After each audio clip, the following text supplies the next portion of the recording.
Chief editor نوائیور Group, managing director Waqt News اور chairman Nazriya Pakistan trust مجید نظامی نے قوم کو 14 اگست کی مبارکباد دیتے ہوئے کہا ہے کہ آزادی سے بڑھ کر کوئی نعمت نہیں ہے۔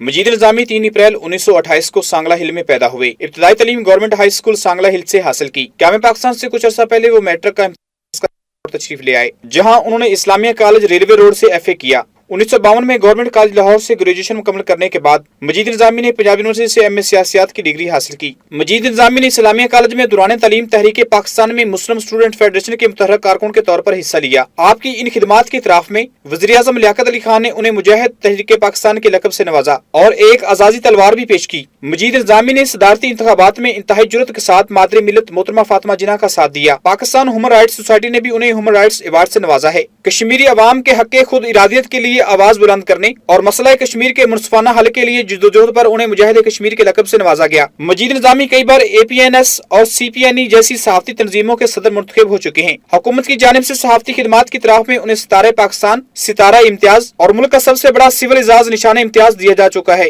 سابق صدر جنرل ضیاء الحق مجید نظامی کو پارلیمنٹ کا رکن بننے، سابق وزیر اعظم محمد خان جنیجہ گورنر پنجاب، جبکہ سابق وزیر اعظم میاں نواز شریف صدر مملکت کا عہدہ سنبھالنے کی پیشکش کر چکے ہیں۔ تاہم انہوں نے ان ساری پیشکشوں کو یہ کہتے ہوئے ٹھکرا دیا کہ وہ نوائے وقت کی ادارت اور نظریہ پاکستان ٹرسٹ کے پلیٹ فارم سے ملک کی بہتر خدمت کر سکتے ہیں۔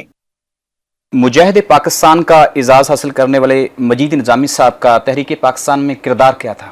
کوئی بھی بچپن سے تحریک میں حصہ لینا شروع نہیں کرتا، لیکن یہ عجیب اتفاق ہے کہ میں نے اپنا بچپن جو ہے اپنے آبائی شہر سانگلہ ہل میں گزارا تھا، اور میں نے وہیں سے میٹریکولیشن کیا، اور میٹریکولیشن کے بعد میں اپنے بھائی مرحوم حمید نظامی کے پاس یہاں لاہور آ گیا۔ جہاں تک سانگلہ ہل کا تعلق ہے، اس وقت جب میرا خیال ہے میں آخری سالوں میں تھا، مڈل سے لے کے میٹرک تک کہہ لیجئے سال 2 سال، اس وقت تحریک پاکستان اس طرح تو نہیں تھی، لیکن ہندو کو بھی پتا تھا کہ پاکستان بننے والا ہے، اور مسلمان بھی جانتا تھا کہ پاکستان کا قیام قریب ہے۔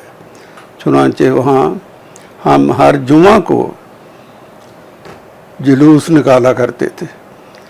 یہ ایک دلچسپ بات ہے کہ یہ جلوس ایک حلوائی کی قیادت میں ہم نکالتے تھے، اور ہم ایک قسم کی کوئی نہ کوئی قمیض یا ٹوپی یا کوئی چیز جسے گرین بارڈر لگا ہو وہ پہنا کرتے تھے اس دن، اور بازار جو تھا وہ ہندو کا بازار تھا۔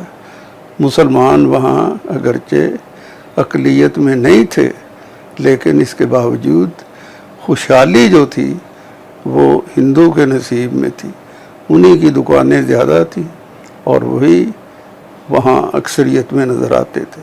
لیکن اس کے باوجود ہم لوگ ہر جمعہ کو جلوس نکالتے تھے اور پاکستان زندہ باد یا بن کے رہے گا پاکستان، یہ باتیں کیا کرتے تھے۔ اس کے بعد جیسا میں نے آپ کو عرض کیا، میں میٹرک کر کے 44 میں لاہور آ گیا، اور میں نے اسلامیہ کالج میں داخلہ لیا۔ میرا خیال ہے کہ میرے بہترین 2 سال یہی ہیں جو میں نے اسلامیہ کالج میں گزارے۔ وہاں ہم نے جناب قاسم رضوی اور آفتاب احمد کرشی کی قیادت میں تحریک پاکستان کے لیے کام کیا۔ جہاں مہاجر آتے تھے وہاں بھی ہم جاتے تھے، کام کرتے تھے۔ اسی طرح ہم نے کوچہ شہر بے شہر ہم گئے، اگرچہ میں زیادہ تر لاہور میں رہا اور لاہور میں جلوسوں کے سلسلے میں نے ان میں تقریباً ہر جلوس میں حصہ لیا. میرا یادگار جلوس جو ہے وہ موجودہ شاید جو ایم اے کالج ہے، اس وقت پتہ نہیں ڈی اے وی کالج تھا یا ایس ڈی کالج تھا، مجھے اب یاد نہیں، لیکن ایم اے کالج کے باہر جب ہم پہنچے، اسلامیہ کالج کے لڑکے کچھ اور بھی تھے، تو ہم نعرے لگا رہے تھے کہ اتنے میں ادھر سے اینٹیں آنے شروع ہو گئی، اور ایک اینٹ میرے ساتھ جو لڑکا کھڑا تھا اسے لگی اور وہ وہیں شہید ہو گیا. اس کا نام عبد المالک تھا اور وہ اسلامیہ کالج کا طالب علم تھا، میرا کلاس فیلو تھا. اس نے میری گود میں اپنی جان دی. میں نے جو قمیض اس وقت پہنی ہوئی تھی وہ مجھے اب تک یاد ہے کہ وہ خاکی رنگ کی تھی اور وہ لہو سے آلود ہو گئی، اور وہ قمیض میں نے 54 تک سنبھال کر رکھی. جب میں لندن چلا گیا ایم اے پالیٹکس کا امتحان دے کر اپنے اخبار کی نمائندگی کے لیے میں نے لندن جانا، تو وہ قمیض میں یہاں چھوڑ گیا. لیکن 62 میں جب میں واپس آیا تو ظاہر ہے کہ وہ مجھے نہیں ملنی تھی، وہ غائب ہو گئی.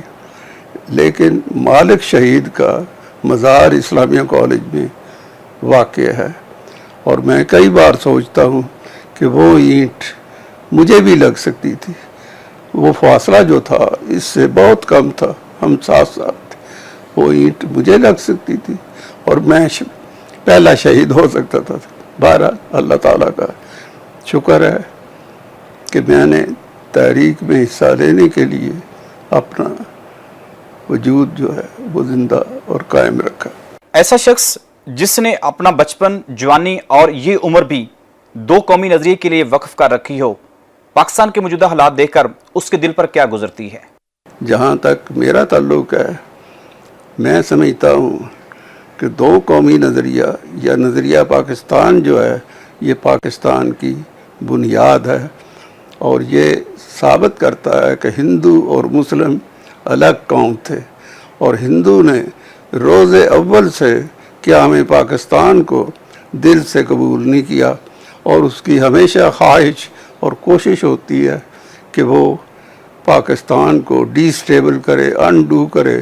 اور آپ نے دیکھا ہوگا کوئی نہ کوئی شرارت آئے دن بلوچستان میں، فاٹا میں ہوتی رہتی ہے. اچھا نظامی صاحب، جوانی میں ہمیشہ جو بھی ہوتا ہے اس کی یہ خواہش ہوتی ہے کہ کھیل کود کی طرف اس کا دھیان ہو، دیگر جو مشاغل ہیں اس کی طرف اس کی توجہ ہو. آپ کو انسپائریشن کیوں ہوئی تحریک پاکستان سے؟ کس چیز نے آپ کو مجبور کیا کہ پاکستان کی تحریک کو منطقی انجام تک پہنچایا جائے؟ دیکھیے، میں ایمانداری سے سمجھتا تھا کہ اگر مسلمان نے مسلمان رہنا ہے، آزاد رہنا ہے، خود مختار رہنا ہے، زندہ رہنا ہے، تو پھر یہ تحریک پاکستان جو ہے اس کو آخری حد تک تا دم آخر، میں اب نہیں سمجھتا ہوں کہ یہ آج نہیں، 10 سال نہیں، یہ جب تک پاکستان ہے، جب تک یہ دنیا ہے، یہ نظریہ جو ہے ہمیں زندہ رکھنا پڑے گا، اس کے ساتھ ہمیں چمٹا رہنا پڑے گا، ورنہ اسرائیل، بھارت اور افغانستان اور امریکہ یہ ہمیں ختم کر کے دم لیں گے، اور ہم آزاد نہیں ہوں گے بلکہ ہم بھارت کے ٹکڑوں پہ پل رہے ہوں گے.